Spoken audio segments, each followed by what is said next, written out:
성부와 성자와 성령의 이름으로 하나이다. 한 주간도 평안하셨습니까? 네. 주님의 은총으로 여러분을 축복합니다. 한 주간 동안 여러분이 수고하신 모든 것을 하나님께서 은총으로 보답하시기를 주님의 이름으로 축원합니다. 1995년도에 캐나다의 한 행정당국과 또 미 해군 사이에 오갔던 아주 흥미로운 통신 기록이 있습니다. 이 사건은 실제로 일어난 사건이에요. 캐나다 동쪽 해안에 위치한 뉴펀들랜드 해역에서 미 해군 함과 캐나다 행정당국 사이에서 오간 통신 기록인데 그 내용이 지금에도 아주 유명한 일화가 돼서 회자되고 있다고 합니다. 이런 내용입니다. 미국 함대에서 이렇게 통신을 보냅니다. 캐나다에게 충돌을 피하기 위해 북쪽 15도 방향으로 항로를 우회하기 바라. 이렇게 보냅니다. 지금 무슨 상황인지 아시겠죠? 양쪽이 대치를 하고 있는데 한쪽에서 지금 우리는 미국 항공모함이니까 니네가 15도를 우회를 해야 된다. 이렇게 통신을 보낸 거예요. 그랬더니 캐나다에서 이렇게 대답합니다. 충돌을 피하기 위해 차라리 당신 항로를 남쪽 15도 방향으로 우회하길 바라. 이렇게 보냅니다. 서로 지금 네가 비켜라. 이렇게 얘기하고 있는 거죠. 그랬더니 미국 함대가 조금 화가 났어요. 그래서 이렇게 얘기합니다. 본인은 미 해군 함장이다. 되풀이 말한다. 항로를 수정해라. 이렇게 얘기합니다. 그리고 캐나다가 안 된다. 당신 항로를 우회해라. 제발 부탁이다. 이렇게 보냈어요. 이게 미 해군 함정이 어마어마한 위세를 떨고 지금 캐나다 동쪽 해안을 탁 지나고 있는데 캐나다가 말을 안 듣는 거예요. 그러니까 미국 함장이 다시 한번 아주 자세하게 얘기합니다. 여기는 USA 링컨 항공모함이다. 미 합중국 해군 함대 중에서 제2위 함대다. 우리는 중급 군함 석대, 순양함 석대, 상당히 많은 호위함과 함께 항해 중이다. 항로를 북쪽 15도 방향으로 우회를 요청한다. 만일 니네가 15도 우회를 안 한다면 우리는 우리 배 안전을 확보하기 위해서 반드시 필요한 조치가 취해질 것이다. 딱 이렇게 얘기합니다. 그럼 어떻게 해야 한다는 거죠? 지금 포를 준비하겠다는 거잖아요. 내가 네 안 비키면 쏠 거야. 이 얘기를 하고 있는 겁니다. 그러니까 캐나다가 자기 정체를 밝힙니다. 뭐라고 했냐면 여기는 등대. 이렇게 얘기합니다. 지금 해군 함정하고 어디하고 통신한 거예요? 등대하고 통신한 거예요. 그랬더니 그 다음에 미국 함장이 말이 없어졌습니다. 이게 실제로 있었던 사건이에요. 그 프랑스적인 삶이라고 하는 책에 장폴 디부아라고 하는 작가가 쓴 책인데요. 그 책에 나오는 실제 사건의 이야기입니다. 어이가 없죠. 한참 상대와 힘겨루기를 했는데 교신 상대가 등대라고 하는 것을 알고서는 미군 그 함장이 얼마나 우리 전문용어로 얼마나 쪽팔렸겠습니까? 실제 일어난 일이지만 자신의 힘만 믿고 도무지 양보할 줄 모르는 성격을 꼬집고 있는 그런 일화입니다. 그런데 이 일화에서 중요한 지점이 있습니다. 뭐냐면 더 중요한 의미를 갖고 있는 게 등대의 존재입니다. 아무리 어마어마한 해군 함정이 자기 앞을 가로막아도 등대는 비킬 수 없습니다. 그저 자리를 비춰주고 우회할 수 있도록 도와주는 역할을 하죠. 그 등대가 크던 작던 스스로 기준점이 됨으로써 배를 인도하기도 하고 우회시키기도 하고 또 이 지역이 어떤 것인지 알려주기도 하는 그런 역할을 하죠. 이 일화를 가만히 보면서 그리스도인이라고 하는 사람들은 바로 이런 존재들이 아닐까? 또는 교회는 바로 이 등대와 같은 존재가 아닐까? 라고 생각을 하게 됩니다. 오늘 현실 속에서 다 자기의 길을 주장하고 저마다 분주한 삶을 살고 있는 이런 상황 속에서 교회가 또는 그리스도인이 이런 존재로 살아간다면 얼마나 하느님 보시기에 좋을까 하는 생각을 하게 되죠. 오늘 성삼위일체주의 대축일입니다. 우리가 함께 읽은 말씀은 부활하신 그리스도께서 그 제자들에게 복음 전파의 사명을 일러주시는 말씀입니다. 이렇게 되어 있습니다. 나는 하늘과 땅의 모든 권한을 받았다. 그러므로 너희는 가서 이 세상 모든 사람들을 내 제자로 삼아 아버지와 아들과 성령의 이름으로 그들에게 세례를 베풀고 내가 너희에게 명한 모든 것을 지키도록 가르쳐라. 내가 세상 끝날까지 항상 너희와 함께 있겠다. 이렇게 말씀하죠. 근데 이 말씀하기 이전 단락에 이 말씀을 하던 예수님의 상황에 대해서 성경이 설명하고 있습니다. 어떻게 설명하냐면 11 제자는 예수께서 일러주신 대로 갈릴레아에 있는 산으로 갔다. 그들은 거기에서 예수를 뵙고 엎드려 절하였다. 여기까지 이해되시죠? 11 제자는 예수님께서 너 갈릴레아에 있는 어느 산으로 와. 이러니까 그 말씀에 순종해서 거기를 간 겁니다. 근데 거기서 누구를 만나요? 부활하신 예수님을 만난 거예요. 너무 좋았어요. 그래서 엎드려서 절했습니다. 근데 그 다음 문장에 뭐라고 되어 있습니까? 그러나 뭐라고요? 의심하는 사람도 있습니다. 여러분, 이 의심하는 사람들은 누구를 말하고 있는 걸까요? 제자들과 함께 같이 따라갔던 다른 사람들일까요? 아닙니다. 이 의심하는 사람들은요, 제자들 중에 있었던 사람입니다. 지금 이 11 제자가 예수의 말씀대로 갈릴레아 쪽에 있는 산으로 간 겁니다. 그러니까 지금 거기는 예수님과 11 제자가 있는 겁니다. 그런데 예수님을 뵙자마자 다 같이 엎드려서 예수님께 경배를 했습니다. 그런 모습, 그런 태도를 보였습니다. 그런데 마음으로 뭐 하고 있었다고요? 그 중에 일부는 의심을 하고 있었습니다. 제자일까요? 제자입니까? 제자 맞죠? 의심할 수도 있습니다. 그런데 이 사람들을 다 동일하게 품어 안으시고 예수님께서는 이 얘기를 하신 겁니다. 나는 하늘과 땅의 고난을 받았다. 그러니 너희는 가서 이 세상 모든 사람들을 내 제자로 삼아 아버지와 아들과 성령의 이름으로 그들에게 세례를 베풀고 내가 너희에게 명한 모든 것을 지키도록 가르쳐라. 이게 예수님의 가장 마지막 지상 명령이었습니다. 근데 우리는 한국말로 성경을 딱 읽잖아요. 그러니까 이렇게 되죠. 제자로 삼아 세례를 베풀고 모든 것을 지키도록 가르쳐라. 이렇게 듣지 않습니다.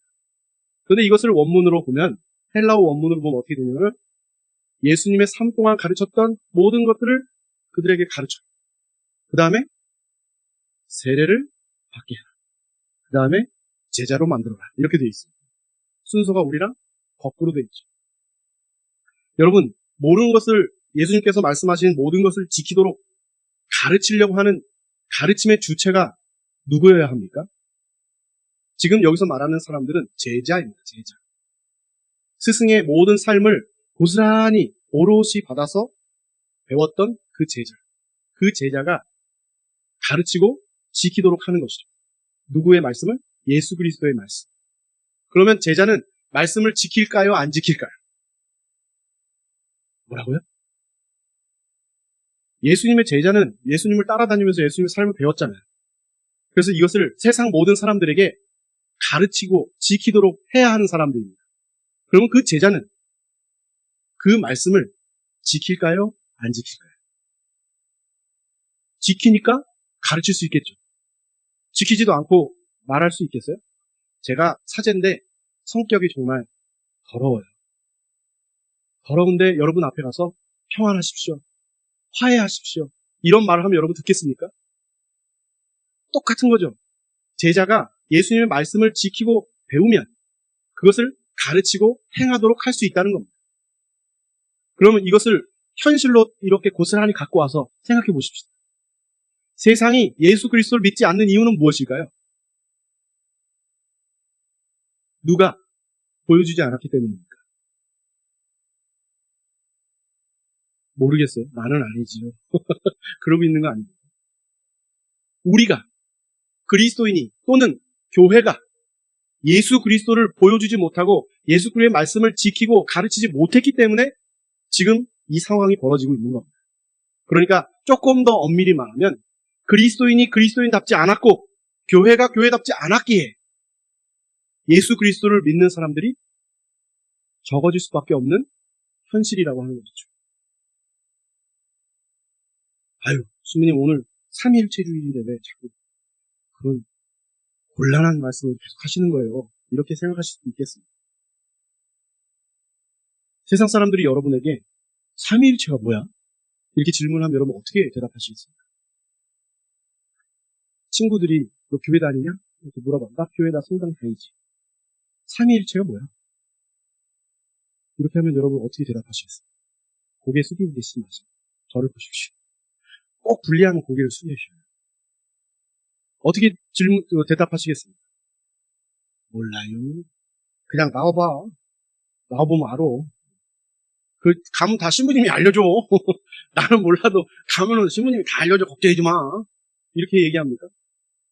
어떤 분들은 이 삼위일체에 대해서 태양을 예로 들면서 태양은 때로는 하늘에서 빛나고 또 빛이 나고 또 열로 이렇게 보여지기도 하고 그래서 이것이 각기 세 형태를 가지고 있는데 하나다. 뭐 이렇게 설명하는 사람도 있고요. 어떤 분들은 물이다. 물은 이렇게 평소에는 찰랑찰랑 이런 물이지만 온도가 떨어지면 얼음이고 온도가 높아지면 수증기로 날아간다 하는 설명을 하죠. 근데 이게 옳은 설명일까요? 옳은 설명이 아닙니다. 결론부터 말씀드리자면 삼위일체는 신비입니다. 삼위일체는 신비예요. 그 말은 삼위일체는 말로 설명할 수 없습니다. 삼위일체는 증명해내는 어떤 교리의 한 측면이 아니라 삼위일체는 형태로 나타나는 삶의 존재의 한 부분입니다. 그러니까 우리가 어려워하는 겁니다. 삼위일체를 증명하려 하기 때문에 어렵습니다. 삼위일체는 말로 설명하고 증명하는 그런 어떤 교리적인 측면이 아니고 삼위일체는 존재로 살아내는 모습입니다. 그래서 신비입니다. 그리고 삼위일체 신앙은 인간의 머리로 이해할 수 있는 것이 아니라 하나님의 사랑을 느끼고 깨닫는 사람만이 알 수 있는 신앙의 신비이기 때문에 더더욱이 그렇습니다. 우리가 미사 때 니케아 신경이나 사도신경을 고백하죠. 거기에 삼위일체 신앙이 묻어 있습니다. 우리는 하나님을 창조주 하나님이라 믿고 고백하며 그분의 사랑 안에 살아갑니다. 또 우리는 예수 그리스도 안에서 창조주 하나님의 모습이 가장 완벽하게 계시되었기 때문에 그 예수님의 삶과 죽음 그리고 부활을 통해서 보여주신 그 사랑이 우리를 구원한다고 하는 것을 믿고 그 길을 따라간다. 또 우리는 창조주 하나님의 생명 또 예수 그리스도의 온전한 사랑 안에 살도록 언제 어느 상황이든 우리를 끊임없이 격려하고 지지하는 그리고 인도하시는 성령의 인도를 따라 살아간다 라고 하는 고백을 니케아 신경을 통해서 하고 있는 겁니다. 이것을 한 문장으로 압축하면 이런 얘기입니다. 창조주 하나님은 우리에게 오셨고 우리를 위해서 죽으신 예수님을 통해서 드러난 진정한 사랑의 전능성을 내가 믿으며 그 사랑이 우리를 구원한다고 하는 믿음으로 성령의 인도를 따라 살아가겠습니다 라고 고백하는 거예요. 이거는 교리가 아니고 나의 우리 공동체의 신앙의 고백입니다. 그러니까 삼위일체가 세 위격이 어떻게 일체를 이루는지 이런 걸로 귀한 시간을 허비하는 것이 아니라 그 관계가 어떻게 우리가 살아내야 하는지를 명확하게 보여주는 그 존재 자체임을 기억하면서 그렇게 살아내기 위해서 우리도 함께 그 삶을 살아간다고 하는 것이 삼위일체 교리의 가장 중요한 핵심입니다. 그런데 우리는 그걸 어렵다 이러면서 그 교리를 설명하지 못하니까 신부님한테 가봐. 잘 알려줄 거야. 이렇게 얘기하고 그냥 마무리를 짓죠. 성경을 보십시오. 성경 안에 수많은 사람들이 그 성경 안에 담겨져 있는 신비를 경험합니다. 아브라함 보세요. 아브라함. 우리에게 지금 아브라함은 굉장히 특별한 믿음의 조상이지만 아브라함이 특별한 믿음이 있어서 하나님께서 아브라함을 선택한 것이 아닙니다. 그 당시에 아브라함은 보잘것없는 사람이었어요. 100세까지 자기 대를 이을 아들이 없었습니다. 그 말은 100세까지 자기 일가를 이루지 못했던 사람입니다. 그 당시 상황으로 보면 실패한 인생입니다. 그 실패한 인생을 하느님이 콕 집어 선택하셨고 그를 통해서 그 신앙의 조상을 통해서 지금의 때까지 믿음이 이해지도록 그렇게 인도하신 것이죠. 그 과정 속에서 수많은 실수를 반복하고 똑같은 잘못을 똑같이 저질러도 하나님은 끝까지 아브라함을 놓지 않으셨습니다. 야곱은요? 야곱은 사기꾼이었어요. 거짓말도 엄청 잘했고 계산에 능했던 사람입니다. 아주 얄미운 캐릭터입니다. 그런데도 하나님은 야곱을 선택하셨죠. 그래서 그의 이름을 이스라엘로 바꿔주면서 이스라엘의 귀한 조상이 되었습니다. 요셉은요? 요셉은 거의 막둥이로 태어나가지고 아버지의 사랑을 독차지했습니다. 그러고 겸손하면 좋은데 겸손하지 못하고 형들 앞에서 맨날 자랑질이나 하고 그 철부지의 모습을 그대로 보여주었습니다. 그래도 하느님은 요셉을 선택하셨죠. 모세는요? 살인자였습니다. 살인을 저지르고 미디안 광야로 도망자 신세를 40년 동안 살았던 사람입니다. 그런데 하느님은 모세를 들어서 쓰셨습니다. 다윗, 솔로몬, 12제자, 바울로 성경에 나오는 모든 인물들을 보십시오. 그들이 정말 위대해서 하느님이 그들을 선택하셨습니까? 아닙니다. 하느님의 전적인 사랑이죠. 이것을 뭘로 설명할 겁니까? 이것을 어떤 것으로 설명할 수 있습니까? 이건 신비입니다. 여러분을 왜 하느님께서 살려주셨습니까? 여러분을 왜 이 자리에서 함께 미사드리게 하고 주님의 몸과 피를 받아먹게 했습니까? 하느님이 왜 어릴 적부터 여러분을 선택하셔서 이 자리에서 하느님과 함께 살도록 하셨습니까? 이것을 뭐라고 설명하실 겁니까? 여러분의 병이 낫고 여러분의 삶이 안정적이 되면서 여러분의 자식들이 당신의 기도를 통해서 새롭게 되어지는 것들을 보는 이런 모든 것들은 무엇으로 여러분 설명할 수 있습니까? 여러분이 잘해서? 여러분이 기도를 열심히 해서? 또는 여러분의 믿음이 정말 대단해서 그렇게 하느님께서 여러분을 살려주시는 겁니까? 이것을 뭐라고 설명할 수 있습니까? 신비입니다. 그저 하느님이 부족함에도 불구하고 나를 선택하셔서 나를 위해서 죽으시고 나를 위해서 승천하시고 나를 위해서 지금도 성령을 보내주셔서 우리 마음에 역사하도록 하신 이 신비가 지금에도 역사가 되기 때문에 우리가 이렇게 살고 있는 거 아니겠습니까? 이 믿음이 우리에게 있는 겁니다. 이 믿음 때문에 이렇게 나와서 주님의 몸이 중요함을 또 교회를 이루는 것이 이렇게 중요함을 다시 한번 절절하게 생각하게 되는 거 아니겠습니까? 이 신비를 깨달아야 비로소 하나님의 사랑을, 그 절절한 사랑을 우리가 이해할 수 있게 됩니다. 우리가 무엇이간데 하나님께서 직접 사람이 되셨겠습니까? 우리가 무엇이간데 그분이 주고 더 줄 게 없어서 당신의 목숨까지 내어주셨겠습니까? 그걸로도 부족해서 성령을 우리에게 보내주시면서 우리를 일상의 삶 가운데 당신의 삶을 따라가라고 그렇게 우리 안에 두셨겠습니까? 여러분이 무엇이간데 우리가 하느님 앞에서 어떤 것을 했기에 그 무한한 사랑을 우리에게 부어주셨겠습니까? 이것이 모두가 다 신비입니다. 그런데 그 신비를 통해서 우리에게 하느님은 계속 무언가 말씀하십니다. 그 신비를 통해서 알고 깨닫고 그 자리에만 있게 하시는 것이 아니라 깨닫고 그 깨달은 것으로 어떤 존재가 되라고 말씀하십니다. 그 어떤 존재일까요? 사도행전 13장에 보면 놀라운 말씀이 있는데요. 우리 초기에 그 복음이 막 전파되어 나갈 때 그 중심에는 예루살렘 교회가 있었어요. 그런데 예루살렘 교회는 대부분의 사도들이 그 예루살렘 교회를 중심으로 활동을 했는데 거기서 한참 떨어진 그 안티오키아라고 하는 곳에 교회가 세워지고 그 안티오키아 교회 중심으로 소아시아, 유럽, 로마까지 선교 활동이 왕성하게 이루어집니다. 그런데 사도행전 13장에 그 안티오키아 교회에 대해서 설명을 하고 있습니다. 우리로 따지면 안티오키아 교회의 교회위원 명단이 나옵니다. 이렇게 되어 있습니다. 안티오키아 교회에는 예언자와 교사 몇 사람이 있었는데 그들은 바르나바와 니게르라고 불리는 시므온과 키레네 사람 루기오와 영주 헤로데와 함께 자라난 마나인과 사울이었다. 이렇게 한 줄로 되어 있습니다. 이게 안티오키아의 교회위원 명단입니다. 바르나바는 누구냐면 이 안티오키아를 관할하는 지금으로 따지면 관할사제입니다. 바르나바.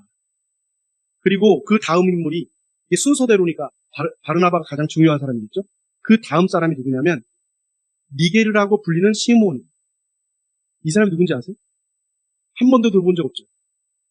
근데 이 시몬을 설명하는 그 앞에가 니게르라고 불린다라고 되어 있습니다. 니게르라고 하는 말이 니그로라고 하는 말의 어원입니다. 니그로가 무슨 뜻이죠? 흑인을 조롱할 때 쓰는 말입니다. 니그로. 그럼 이 시몬은 누굽니까? 흑인, 노예 출신입니다. 그런데 이 안티오크 교회의 서열 2위에 흑인의 노예 출신인 시몬. 그 다음에 키레네 사람 루기오. 키레네 사람 루기오는 키레네라고 하는 그 키레네라고 하는 지역은 아프리카, 리비아 그 지역을 말합니다. 그러니까 이방인이에요. 이방인에서 온 출신은 잘 모르는 보잘것없는 평범한 사람.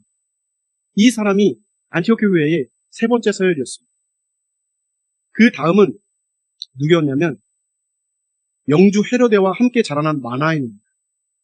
쉽게 설명하면 이 사람 누구냐면 우리로 따지면 일제강점기 때 이완용의 동생 정도 되는 사람입니다. 그러니까 로마에 빌붙어서 사는 헤로데의 동생 정도 되는 사람입니다. 그 다음 마지막 사람이 누구입니까? 사울입니다. 바울로가 되기 전에 사울. 이 사람의 전직은 뭐죠? 그리스도인들을 잡아 가두는데 혈안이 되었던 사람입니다. 자기들의 반대파에 있었던 사람입니다. 그 사람들이 모여서 교회 위원회를 이룹니다. 우리로서는 상상도 할 수 없는 일이 지금 안티오크 교회에서는 벌어지고 있는 것이죠. 여러분 생각해 보십시오. 이런 사람들이 모여서 교회를 이루었고 이런 사람들이 교회를 이룬 그 교회가 그 유럽과 소아시아와 거기 그 아프리카 북부 지역 모든 포함해서 거기를 다 복음화시켰던 사람들. 어마어마한 역사의 물줄기를 시작했던 사람입니다. 이 사람들 때문에 21세기에 사는 우리까지도 복음이 전파되는 것이죠. 놀라운 일 아닙니까? 어떻게 그럴 수 있을까요? 어떻게 서로 다른데 출신도 다르고 배경도 다르고 지식도 다르고 다 다른데 어떻게 그 교회를 이루면서 그렇게 살 수 있을까요?